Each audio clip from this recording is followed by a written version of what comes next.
इस वक्त सरकारें सोशल मीडिया से चल रही हैं, मतलब कि सोशल मीडिया से अपने संदेश लोगों तक पहुंचाने का काम करती हैं, चाहे वो ट्विटर हो, फेसबुक हो या और कोई माध्यम हो। इसीलिए अब देश के जो तमाम लोग हैं वो अपनी बात सरकार तक पहुंचाने के लिए सोशल मीडिया का इस्तेमाल कर रहे हैं, फिर चाहे वो किसान आंदोलन हो, फिर चाहे वो रोज़गार की मांग हो। पिछले कुछ दिनों में मोदी रोजगार दो हैशटैग और आज योगी रोजगार दो हैशटैग ट्विटर पर ट्रेंड कर रहा है। उसके साथ ही एक बड़े सोशल मीडिया कैंपेन की तैयारी है। ये सोशल मीडिया कैंपेन रोज़गार के लिए हो रहा है और ये उम्मीद लगाई जा रही है कि जिस तरह से किसान आंदोलन सड़कों पर है, शायद उसी तरह से कुछ दिनों में रोज़गार के मुद्दे पर युवाओं का आंदोलन भी सड़क पर आ सकता है। हमारे साथ युवा हल्ला बोल के राष्ट्रीय संयोजक अनुपम जी हैं, जो इस पूरे कैंपेन में युवाओं के और रोज़गारों के मुद्दे पर लगातार बात करते रहे। अनुपम, क्या है ये हैशटैग मोदी रोजगार दो या योगी रोजगार दो, या इस तरह के हैशटैग क्या मतलब है इनका? नहीं, जैसे शशांक भाई आपने शुरुआत में कहा कि जैसे जैसे समय इवॉल्व हो रहा है तो प्रोटेस्ट करने का तरीका भी इवॉल्व हो रहा है। और ये पूरे लॉकडाउन के फेज़ में हमने देखा कि जब सब अपने अपने घरों में कैद थे, आपको याद होगा सितंबर 2020 में जब हमने 5 सितंबर को 5 मिनट के लिए शाम 5 बजे ताली थाली बजवाई थी, तो वो भी एक डिजिटल प्रोटेस्ट था जो एक थोड़ा एक्शन का मोड जिसने ले लिया, जिसमें लोग मोबिलाइज एक जगह तो नहीं हो रहे थे लेकिन अपने अपने जगहों से ही कुछ फिजिकल एक्शन भी कर रहे थे, जिसका फिर आपने देखा कि रेलवे पर असर हुआ। 1 घंटे में फिर रेलवे ने एनटीपीसी की परीक्षा होगी प्रीलिम्स की, उसकी घोषणा की थी।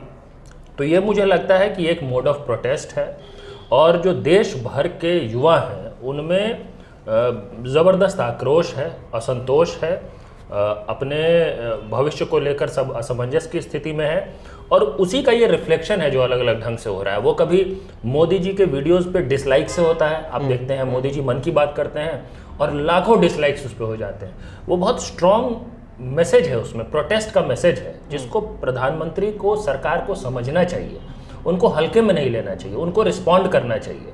अभी भी जो कैंपेन चल रहा है जिसका आपने जिक्र किया, वो देश भर के जो बेरोजगार युवा हैं वो बताने की कोशिश कर रहे हैं कि सरकार उनकी पीड़ा को समझे, उनके दर्द को समझे।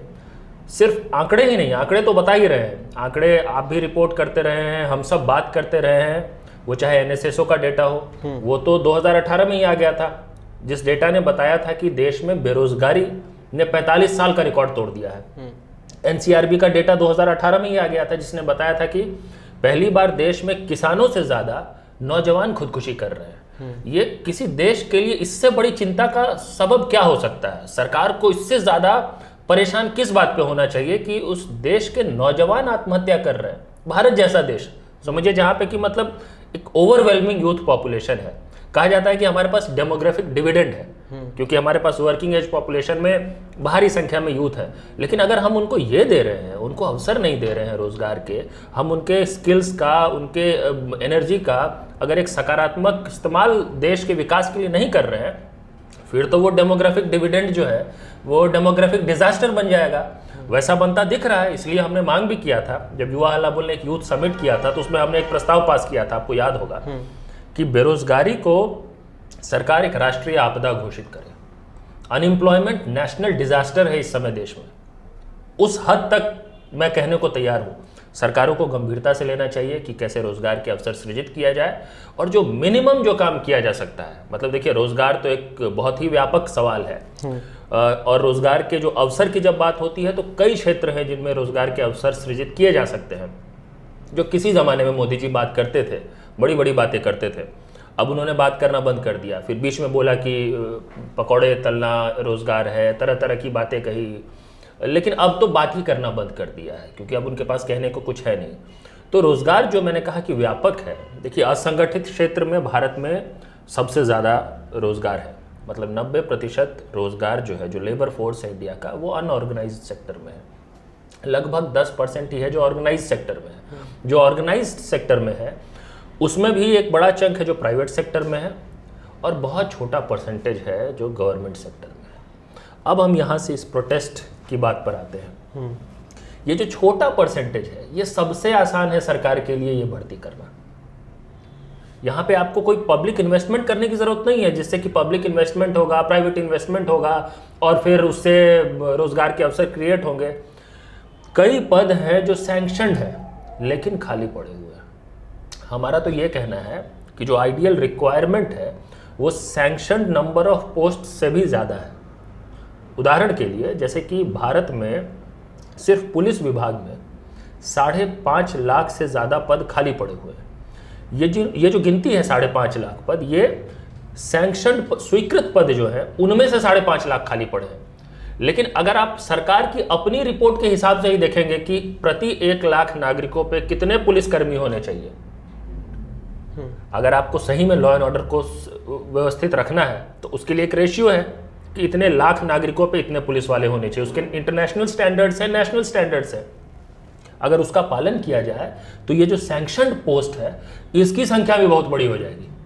तो हम ऑलरेडी हमारा जो सैंक्शन स्ट्रेंथ है वो रिक्वायर्ड आइडियल स्ट्रेंथ जो होना चाहिए उससे बहुत कम है, और वो जो बहुत कम सैंक्शन स्ट्रेंथ है उसमें भी पद खाली पड़े हुए हैं। और सैंक्शन पोस्ट को भरने के लिए सरकार को ज़्यादा कुछ करने की ज़रूरत नहीं है। मतलब उसके लिए सरकार को सिर्फ विज्ञापन जारी करना है, भर्ती प्रक्रिया चलानी है निष्पक्ष ढंग से, पारदर्शी ढंग से, और नियुक्ति देनी है। सिर्फ नोटिफाई करके, कोई संसद में जाके बहस नहीं करना, कोई किसी तरह का जाके कोई नया बजट नहीं बनाने की ज़रूरत। ये सब सैंक्शन पोस्ट है जो अलग अलग विभागों में लिखे पड़े होते हैं। मतलब जैसे उदाहरण के लिए मैं आपको बताऊँ, रेलवे है। रेलवे में किसी एक रेलवे स्टेशन पे उसके मस्टर रोल पे ये लिखा होगा कि यहाँ पे 5 स्टेशन मास्टर्स की ज़रूरत है। मैं एक स्टेशन के उदाहरण से बता रहा हूँ कि कैसे ये पूरा सिस्टम चल रहा है। 5 की ज़रूरत है, कितने हैं ऑन रोल्स? 2 हैं, 3 खाली है। वो जो 2 लोग हैं वो 5 का काम कर रहे हैं, 3 खाली हैं। अब ऐसा तो नहीं है कि हम कोई जापान जैसा देश है जहाँ पे कि हमारे पास युवा आबादी कम है, बुजुर्गों की आबादी ज़्यादा है। हमारे पास तो सड़क पे प्रदर्शन हो रहे हैं रोजगार के लिए। क्यों वो 3 पद खाली है उस स्टेशन पे? क्यों सैंक्शन पोस्ट खाली है? मतलब इससे आसान काम सरकार के लिए क्या हो सकता है बताइए? अगर ये काम सरकार नहीं कर सकती है तो कोई काम सरकार नहीं कर सकती है। स्पष्ट है कि सरकार की प्राथमिकता ही नहीं है। मुझे तो लगता है कि सरकार एक नीतिगत ढंग से चाहती है कि ये जो देश के युवा हैं ये बेरोजगार रहें, इनको 4G 5G डेटा मिलता रहे, और इनको जो पूरा हेट प्रोपेगेंडा चलाना है, बोलते मेक इन इंडिया है, करना हेट इन इंडिया है इनको। और वो हेट इन इंडिया के लिए इनका माध्यम क्या है? उनको युवाओं को माध्यम बनाना है, जिनके अंदर जहर घोलना है। सोशल मीडिया के जरिए, फेसबुक व्हाट्सएप के जरिए दिन रात झूठी खबरें, फेक न्यूज़ दिखा के, धर्म के नाम पर, जाति के नाम पर। तो जो रोजगार करेगा, जो व्यस्त रहेगा अपने व्यवसाय में, उसके पास थोड़ी ना फुर्सत है कि वो बैठ के IT सेल के कंटेंट को कंज्यूम करेगा और उसके बाद उसको कंज्यूम करके आगे प्रोपेगेट भी करेगा। वो अपना काम करेगा ना, खाली रहेगा तो ये काम करेगा। तो इसलिए शायद सरकार खाली रखना चाहती है, बेरोजगारी बढ़ाना चाहती है। आपने भी बताया कि जिस तरह से आपने जिक्र किया लॉकडाउन के दौरान जब प्रधानमंत्री जी की अपील पर ताली और थाली बजाई गई थी, उसके बाद युवाओं ने नौकरी की मांग को लेकर थाली बजाई थी। उसके बाद से लेकर लगातार ट्विटर पर कई बार भी, इससे पहले भी रोज़गार की मांग उठी है। इसका असर क्या पड़ता है सरकार पर? आप लोग जो कैंपेन चलाते हैं, आप कह रहे हैं कि सबसे छोटा सेक्टर आप उठा रहे हैं जो सरकारी नौकरी का है, जहां पर तुरंत सरकार चाहे स्टेट गवर्नमेंट हो चाहे सेंटर, वहां पे एम्प्लॉय लोगों को रख सकती है, भर्ती कर सकती है। लेकिन इस पूरे कैंपेन का असर क्या पड़ता है सरकार पर? कोई ऐसा असेसमेंट है आपका, या फिर इसी तरह से ट्विटर, क्योंकि आप कह रहे हैं लोग खाली बैठे हैं तो हैशटैग चला रहे हैं, तो उसका असर क्या पड़ता है? नहीं, देखिए, मतलब खाली बैठने वाली बात तो मैं सरकार के कॉन्टेक्स्ट में भी कह रहा हूँ कि सरकार चाहती है कि शायद ये चाहती है कि सब अगर रोजगार करने लग जाएंगे तो उनका हेट इन इंडिया का प्रोपेगेंडा कौन चलाएगा। जो असर की बात है जहाँ तक शशांक भाई, वो मुझे लगता है कि 2 तरह का असर है। एक तो इस तरह के अभियानों के जरिए देश के युवाओं में ये विश्वास बनता है कि हम लोग एकजुट होकर सही बात और अपनी बात कह सकते हैं। देखिए, आज के समय इस देश में जो असल लड़ाई है वो है कि बहस किस मुद्दे पर हो।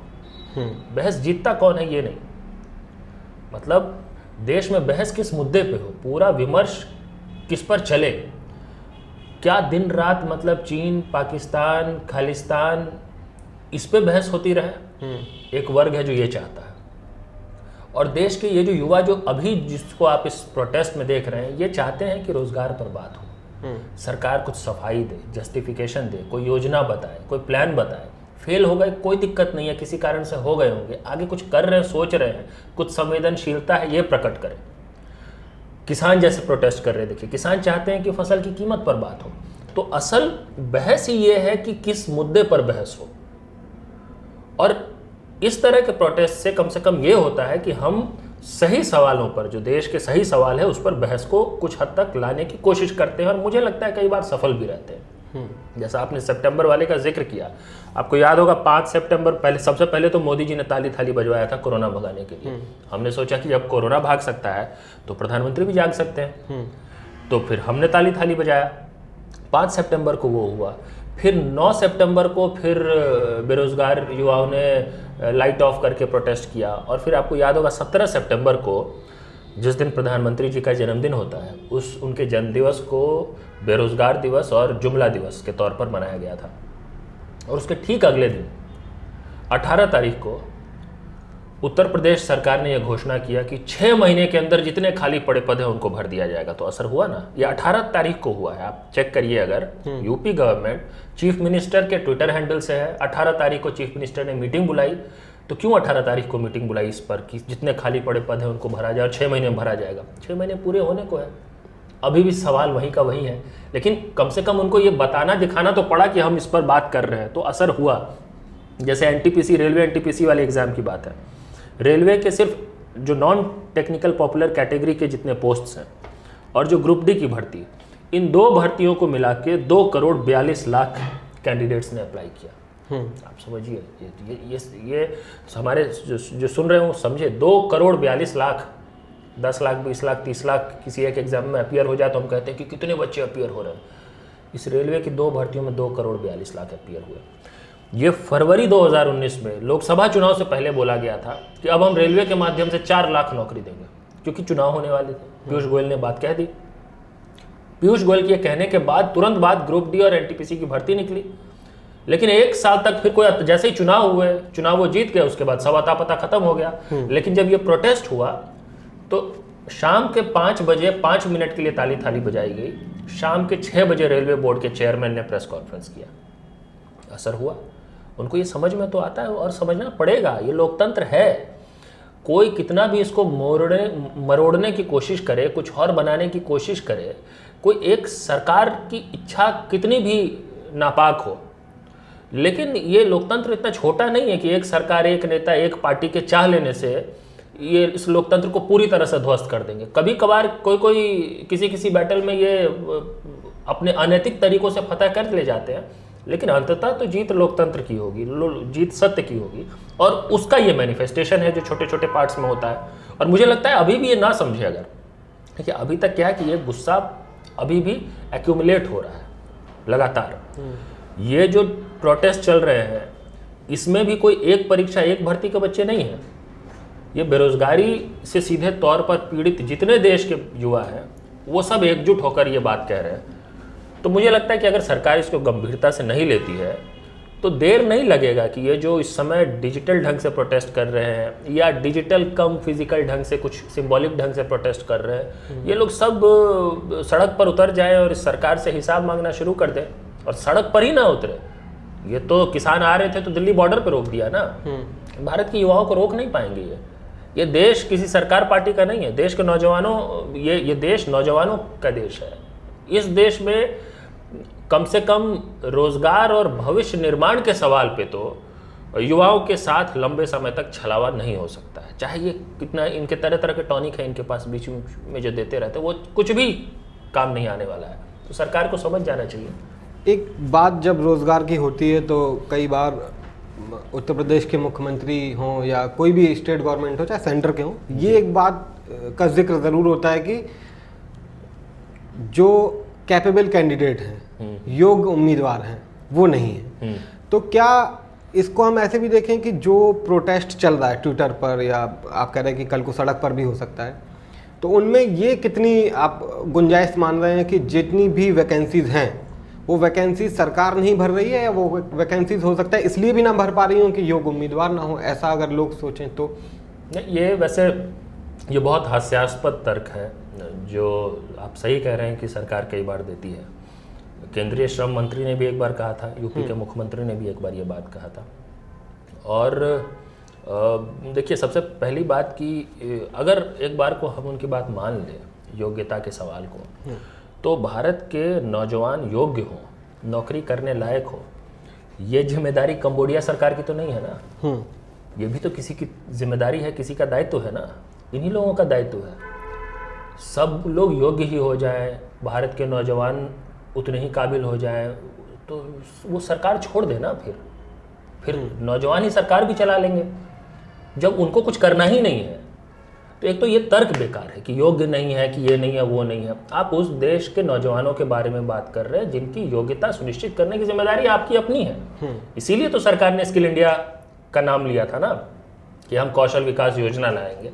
क्यों लाएंगे? क्योंकि सरकार की जिम्मेदारी है कि कौशल हो, लेकिन वो पूरी तरह से फेल हो गया। जिस तरह से इनकी कई स्कीम्स फेल हो गई, फेल होने का कारण है ना, क्योंकि इच्छा शक्ति अगर आपकी नीयत अगर किसी योजना की सफलता से ज़्यादा उस योजना के प्रचार में हो, आपको ये लगता है कि प्रचार से ही सरकार बन जाएगा, काम करने की जरूरत नहीं है, तो आप स्किल इंडिया से असल में जितना काम करेंगे उससे ज़्यादा ऊर्जा आप इस पे लगा देंगे कि skill India, skill India, skill India. देश दुनिया में आपको एक हंसता हुआ नूरानी चेहरा के साथ स्किल इंडिया लिखा हुआ मिल जाएगा, जो मेक इन इंडिया में हुआ। जगह जगह देखिए बब्बर शेर के साथ make in India, make in India. Make in India में क्या हुआ? मेक इन इंडिया आत्मनिर्भर बन गया। सरकार बता सकती है कि मेक इन इंडिया और आत्मनिर्भर योजना में फर्क क्या है? क्या फर्क है? कुछ नहीं है, नामकरण बदल दिया। तो इनको लगता है कि ये जुमलेबाजी करके, प्रचार करके, स्लोगन छोड़ के ये देश के लोगों को गुमराह करते रहेंगे। तो एक कहावत है ना, you can fool some people some of the time, you can not fool all the people all the time. तो ऐसा नहीं होने वाला है कि लगातार ये फूल करते रहेंगे। और उत्तर प्रदेश का आपने उदाहरण दिया, राज्य सरकारों की भी बात की। देखिए, उत्तर प्रदेश में 2017 में जब भारतीय जनता पार्टी सत्ता में आई, तो उनका जो घोषणा पत्र था, संकल्प पत्र शायद उसको वो कह रहे थे, उसमें उन्होंने लिखा था कि उत्तर प्रदेश बेरोजगारी के संकट में डूबा हुआ है पूरी तरह से, और उसको अब वो निकालेंगे बाहर। उसके अलावा एक घोषणा ये थी कि 9 महीने के अंदर 6 महीने के अंदर जितने खाली पड़े सरकारी पद हैं उन सबको भरने की प्रक्रिया शुरू हो जाएगी। ये इनका लिखित वादा था। आप उनके संकल्प पत्र में देखेंगे तो 6 महीने के अंदर। अब हम सब जानते हैं कि इस उत्तर प्रदेश सरकार को कितने दिन हो चुके हैं। उसके बाद ये सब बात कहा जाने लगा कि योग्य नहीं है, योग्य नहीं है। और अब फिर अगर योग्य नहीं है, मान लेते हैं उनके तर्क को, तो अब वही सरकार कह रही है कि उन्होंने 3.5 साल में 3.25 लोगों को नौकरी दे दी, सरकारी नौकरी। जिसका हम लोगों ने फिर जिस पर सवाल पूछा है, मैं लखनऊ में था पिछली बार, तो ये सवाल हमने यही पूछा कि आप कह रहे हैं 3.5 साल में 3.25 उत्तर प्रदेश के युवाओं को सरकारी नौकरी दे दी गई। तो एक RTI फाइल किया गया। RTI फाइल करके ये पूछा गया कि आप विभागवार ब्यौरा दे दीजिए कि ये जो नौकरी आपने दी है, ये नौकरी कब दी और किन किन विभागों में दी। उत्तर प्रदेश सरकार के कार्मिक मंत्रालय का जवाब आया कि हमारे पास तो इसकी कोई जानकारी ही नहीं है। अब आप समझिए, उत्तर प्रदेश सरकार के पास ये जानकारी नहीं है कि किन किन विभागों में कितनी कितनी नौकरियां दी गई। लेकिन आप भारतीय जनता पार्टी के प्रचार सामग्री पे जाके देख लें, उत्तर प्रदेश सरकार के प्रचार पे देख लें, आप यूपी छोड़िए दिल्ली मेट्रो में देख लें, जगह जगह ये प्रचार हो रहा है कि 4.25 लाख सरकारी नौकरी दी गई। ये आंकड़ा कहाँ से आया? जब सरकार को ही नहीं पता है कि कितनी दी गई है, तो ये 4.25 लाख का आंकड़ा कहाँ से आया? और अगर आया तो कोई योग्य ही होगा ना जो आया 4.25 लाख। दूसरा आंकड़ा दिया जा रहा है कि 2.5 करोड़ रोजगार दिए। पता नहीं दिए या रोजगार के अवसर क्रिएट किए, ये नहीं लिखते हैं। 2.5 करोड़ रोजगार, बड़ा सा पोस्टर दिया, 2.5 करोड़ रोजगार। ये यूपी सरकार का प्रचार है। अब आप समझिए, अगर मोदी जी आए थे, सालाना 1 करोड़ रोजगार की बात की थी, कुछ चुनावी भाषण में 2 करोड़ भी बोल दिया था, तो फिर 2 करोड़ पे भी घिरने लग गए। लिखित तौर पे 1 करोड़ ही बोला था, लेकिन किया कुछ नहीं। तो 1 करोड़ भी नहीं बोल पाते हैं कि नहीं 2 नहीं बोला था हमने, 1 बोला था, ये भी नहीं बोल पाते हैं। आप समझिए, पूरे देश में 1 करोड़ रोजगार देने के सवाल पे तो फेल हो गए। लेकिन देश के एक राज्य उत्तर प्रदेश में 2.5 करोड़ दिया जा चुका है। मतलब थोड़ा सा भी अगर कोई सोचने समझने की कोशिश करे, उत्तर प्रदेश भारत का ही एक राज्य है ना। उत्तर प्रदेश में जो रोजगार दिए जाएंगे वो भारत के रोज़गार में ही काउंट होगा ना। योगी जी ने 2.5 करोड़ रोज़गार दे दिया यूपी में, लेकिन मोदी जी 2 करोड़ नहीं दे पाए हैं। तो योगी जी जो रोज़गार दे रहे हैं यूपी में, उसकी काउंटिंग किस देश में हो रही है? पाकिस्तान में काउंटिंग हो रही है, चाइना में काउंटिंग हो रही है, इंडिया में तो काउंटिंग नहीं हो रही है। तो ये कहाँ से ये आंकड़े आ रहे हैं? वैसे एक और RTI डाला हमने, UPSSC जो उत्तर प्रदेश अधीनस्थ सेवा चयन आयोग है, जिसके जरिए भारी संख्या में अलग अलग विभागों में भर्ती सरकारी नौकरियों के लिए की जाती है। तो एक UPSSC की अपनी रिपोर्ट थी पहले तो, जिसमें उन्होंने कहा था कि 24 भर्तियां जो निकाली गई थी, उनमें से 22 या 23 ओपन एंडेड है, मतलब भर्ती पूरी नहीं हुई है। अब ये जो 24 भर्ती है, ये इसमें कुछ भर्तियां ऐसी भी हैं जो भाजपा की सत्ता में आने से पहले नोटिफाई हुई थी, लेकिन जो अब तक ओपन एंडेड है उसकी रिपोर्ट थी। और RTI जो एक और अलग से डाला गया कि मार्च 2017 के बाद से, मतलब जब से बीजेपी पावर में आई यूपी में, उसके बाद से UPSSC के जरिए कितनी भर्तियां निकाली गई? जवाब आया 13। और ये जो 13 आई है, इनमें से एक कोई नलकूप चालक की भर्ती हुई है 3702 पोस्ट के लिए। इसके अलावा कोई अता पता नहीं है कि किस पोस्ट पे कितनी भर्ती कहाँ हुई है। लेकिन सरकार ने कह दिया कि वो 16,000 कितना 708 जो है वो सरकारी नौकरी सिर्फ UPSSC के जरिए दे चुके हैं। हम लोग बार बार सवाल पूछ रहे हैं। सोमवार को हमने प्रेस कॉन्फ्रेंस किया, ये सवाल पूछा। हमारी प्रेस कॉन्फ्रेंस के 2-3 घंटे बाद UPSSC ने अपना रिपोर्ट कार्ड जारी किया, संक्षिप्त उपलब्धियों के नाम से। वो जो रिपोर्ट उन्होंने जारी किया उसका टाइटल था संक्षिप्त उपलब्धियां। अब वो संक्षिप्त उपलब्धियां में तो जारी कर दी उन्होंने, जिसके जरिए, क्योंकि उनको मीडिया में हमारी खबर को थोड़ा काउंटर करना था, दबाना था, इसलिए जारी कर दिया। लेकिन उसमें कोई सवाल का हमारे जवाब नहीं। तो ये सवाल तो बार बार हम पूछते रहेंगे। आप आंकड़ों में रोजगार दे देंगे अगर, तो जो बेरोजगार है उसको तो पता है नहीं कि वो बेरोजगार है, उसको थोड़े पता है कि वो आंकड़ा देख के थोड़े तय करेगा कि मुझे रोजगार मिला या नहीं मिला। सड़कों पे प्रदर्शन हो रहे हैं। यही हालत बिहार में है, सिर्फ उत्तर प्रदेश ही नहीं, बिहार में आपने देखा होगा, पटना में गर्दनी बाग में शिक्षक अभ्यर्थियों का आंदोलन चल रहा था, जिसपे लाठीचार्ज हुआ, बर्बरता से लाठीचार्ज हुआ। और जब सरकार से नेगोशिएशन हुआ आंदोलनकारियों का, सरकार ने कहा कि हम 2 दिन में काउंसलिंग का डेट जारी करेंगे, 2 दिन में। और सरकार पे भरोसा करके जो अभ्यर्थी थे वो उठ गए आंदोलन स्थल से। 20 दिन हो चुका है, कोई काउंसलिंग डेट नहीं आया, फिर से मामला कोर्ट चला गया है। आपने एक बात अभी कही थी कि आप कुछ लोगों को कुछ वक्त के लिए आप बेवकूफ़ बना सकते हैं, लंबे वक्त के लिए नहीं। आपने 2017 के यूपी इलेक्शन का जिक्र किया, बीजेपी के संकल्प पत्र का जिक्र किया। 2014 में जब प्रधानमंत्री मोदी और बीजेपी पार्टी ने जो अपना घोषणा पत्र जारी किया था 1 करोड़ रोजगार का, तो 2014 में 1 करोड़ रोजगार का वादा। 2014 के बाद लगातार ये बात उठने लगी थी 2019 के चुनाव आने से पहले कि भाई सरकार अपना वादा पूरा नहीं कर पा रही है। फिर 2017 का यूपी इलेक्शन, वहाँ पर भी बीजेपी जीती। इसके बाद बिहार का इलेक्शन, जो कहा जा रहा था कि पूरी तरीके से रोजगार वहाँ पे एक बड़ा मुद्दा है, लेकिन कुछ भी हो, लेकिन वहाँ पे सरकार जो पहले थी वही रही।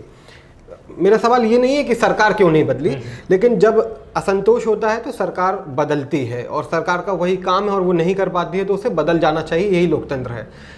तो क्या एक युवा का प्रोटेस्ट करना और जब वो वोटिंग में कन्वर्ट होता है तो कुछ चेंजेस हैं, इसीलिए सरकार इस मुद्दे पर इतना ध्यान नहीं देती है, या रोज़गार का मुद्दा सिर्फ बेरोज़गारों का ही है, बाकी के समाज के तबकों का नहीं है, चाहे वो दुकानदार हो, चाहे वो खेती किसानी करने वाला आदमी हो, या जिसके घर में कुछ अच्छा प्रॉपर्टी है, उनके लिए वो मुद्दा नहीं है, सिर्फ बेरोज़गारों का मुद्दा है, और वो उतने ही दिन के लिए, उतने ही होने के बाद ख़त्म हो जाता है, ऐसा लगता है? नहीं, ये बहुत अच्छा सवाल है आपका, मुझे लगता है। और मुझे लगता है, देखिए, चुनावी परिणाम जो है, उस चुनावी जो गुणागणित है उसके कई फैक्टर्स होते हैं, और उसमें एक बड़ा फैक्टर ये भी होता है कि जो वोटर है वो कई बार सरकार को फेल मानता है किसी सवाल पे, लेकिन वो विकल्प को क्या बेहतर मानता है या नहीं, ये भी एक सवाल होता है। आपने बिहार का उदाहरण दिया, बिहार में मैं खुद था, हमने पूरा कैंपेन किया था बिहार में बिहार का जो चुनाव था वो रोज़गार के सवाल पे हुआ, उसके लिए हमारी टीम ने बहुत काम किया था।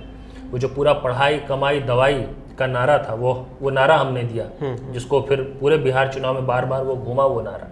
तो हमने अपने तरफ से पूरी कोशिश की, और ये महसूस भी किया कि बिल्कुल ज़मीन पर और युवाओं में सही में आक्रोश है। और मुझे काफ़ी हद तक लग रहा था कि ये जो मुख्यमंत्री के प्रति, सरकार के प्रति आक्रोश है, ये इसका हो सकता है कि चुनावी परिणाम पे भी असर पड़े। लेकिन अंततः शायद ये हुआ कि जिनके अंदर आक्रोश था उनको ये लगा कि नहीं, ये आक्रोश तो है ही, वो कायम है, लेकिन जहाँ विकल्प हमें मिल रहा है उस विकल्प के प्रति उतना विश्वास अभी भी नहीं हुआ।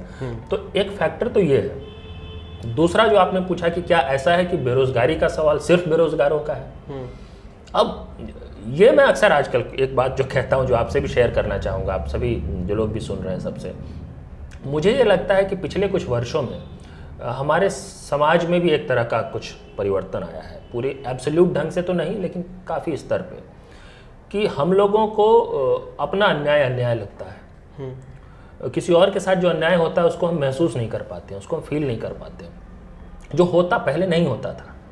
मतलब हमारा समाज वो रहा है, और आप इसे रिलेट कर पाएंगे कि आप अगर सड़क पे देख लें, अगर किसी कार वाले ने साइकिल वाले को धक्का मार दिया तो जो डिफ़ॉल्ट मोड होता है हमारा, वो होता है कि नहीं गलती कार वाले की होगी, पहले ये डिफ़ॉल्ट मोड होता था, हम लोग यही देखते थे। कोई अब ये हो गया है कि अगर कोई सूट बूट वाला अगर किसी की पिटाई कर रहा हो तो जो इसके फटे कपड़े हैं उसको हम चोर मानते हैं, जो सूट बूट वाला है उसको हम सही मानते हैं।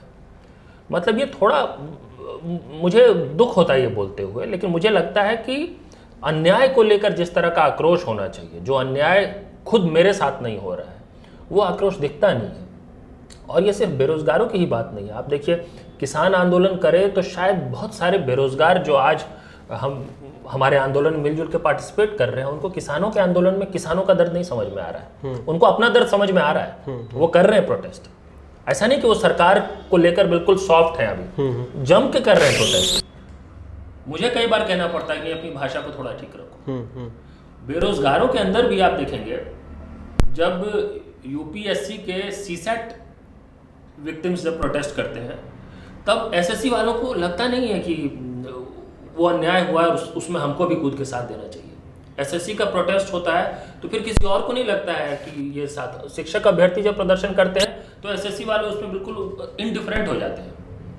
मतलब मेरी ये बात अनपॉपुलर हो सकती है, कुछ लोगों को बुरी लग सकती है, लेकिन मैं ये महसूस करता हूँ कि ये है। और एक बड़ी कोशिश हम लोगों की, हमारी टीम की, हम लोग जो कुछ भी काम करते हैं उसमें ये है समझाने की, ये बताने की, ये सेंसिटाइज करने की कि ये जो एक महान कथन है ना किसी का, कि इनजस्टिस कहीं पे भी हो रहा हो तो वो अपने साथ अन्याय हो रहा है। मतलब हमारे साथ न्याय तब तक नहीं हो सकता जब तक कि हम किसी दूसरे के अन्याय में न्याय मिले ये हम कहते नहीं हैं, महसूस नहीं करते हैं। और कोई भी आप बड़े से बड़ा आंदोलन, बड़े से बड़ा प्रोटेस्ट देख लीजिए, वो प्रोटेस्ट सफल उस दिन होता है जिस दिन वो लोग उस प्रोटेस्ट का साथ देते हैं जो सीधे तौर पे उस पीड़ित नहीं है, तभी जाकर प्रोटेस्ट सफल होता है। सरकार का भी यही एजेंडा है, सरकार भी यही चाहती है कि जिसका प्रोटेस्ट है सिर्फ वही प्रदर्शन करे। किसान आंदोलन में आपसे सर्टिफिकेट मांगेंगे कि आप कौन सा किसान है, आप कौन सी खेती करते हैं, ये बताइए। युवाओं के प्रोटेस्ट में हो सकता है कि सर्टिफिकेट मांगने आ जाए हमसे कि आपने कौन सा एग्जाम दिया है, बता दीजिए आपका कौन सा एग्जाम पेंडिंग है। मतलब ये क्यों है? ये इसलिए है कि जो अपनी बात कर रहा है ना, वो अपनी बात करते रहे, सब अपने अपने खांचे में अपनी अपनी बात करते रहे, सरकार आराम से अपनी कुर्सी पे बैठे रहे, कोई दिक्कत ही नहीं है। लोग एकजुट हो जाएंगे तो सरकार की कुर्सी को दिक्कत हो जाएगी। इसीलिए सरकार एकजुट, लोग एकजुट ना हो अन्याय के खिलाफ, उस कारण से ही लोगों से सर्टिफिकेट मांगने लग जाती है। अपने जो इनकी दरबारी मीडिया है, जो मेन स्ट्रीम की मीडिया है, उनके जरिए लोगों से सर्टिफिकेट मांगने लग जाती है। तो इसको तोड़ने की ज़रूरत है। हम लोग पूरी कोशिश कर रहे हैं और दिख भी रहा है, उसका आप असर देख ही रहे हैं। और इस असर को हम देखेंगे कि ये असर ट्विटर से बाहर निकल के क्या ज़मीन पर भी सरकार पर असर डाल सकता है, क्योंकि 90 दिन से ज़्यादा किसान आंदोलन को हो गए हैं, लगभग 90 दिन हो गए हैं, 3 महीने, और सरकार पर उसका कोई असर नहीं दिखा है। जो आपने बात लास्ट में कही वो मैं ज़रूर कहना चाह रहा था कि हो सकता है कि कल को ये पूछा जाए कि, या ये कहा जाए मीडिया में या सरकार के तमाम लोगों की तरफ से, कि जो युवा रोजगार की मांग कर रहे हैं वो असल में युवा है ही नहीं, जैसे किसानों के लिए कहा जाता है। तो ये देखना होगा कि रोजगार के मुद्दे को सरकार वाकई में फोकस करेगी, आइडेंटिफाई करेगी, उसको एड्रेस करेगी, या फिर ये आंदोलन इसी तरह से सोशल मीडिया पर चलेगा या सोशल मीडिया पर ही ख़त्म हो जाएगा। बहुत बहुत शुक्रिया अनुपम जी, आगे से भी आपको हम बात करते रहेंगे इस मुद्दे पर लगातार। मेरा नाम है शशांक और आप देख रहे हैं अनरिपोर्टेड इंडिया।